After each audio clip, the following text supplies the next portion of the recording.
نبی کریم صلی اللہ علیہ وآلہ وسلم نے فرمایا، مجھے دوزخ دکھائی گئی تو اس میں زیادہ تر عورتیں تھیں جو کفر کرتی ہیں۔ کہا گیا، یا رسول اللہ، کیا وہ اللہ کے ساتھ کفر کرتی ہیں؟ آپ صلی اللہ علیہ وآلہ وسلم نے فرمایا کہ خاوند کی ناشکری کرتی ہیں اور احسان کی ناشکری کرتی ہیں۔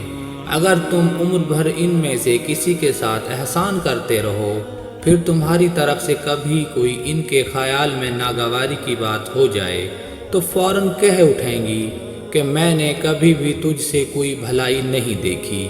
صحیح بخاری حدیث نمبر 29۔ حضور نے فرمایا، اللہ اس شخص کے چہرے کو تر و تازہ رکھے جس نے میرے سے کوئی حدیث سنی، پھر جیسے سنی ویسے اسے آگے پہنچا دیا۔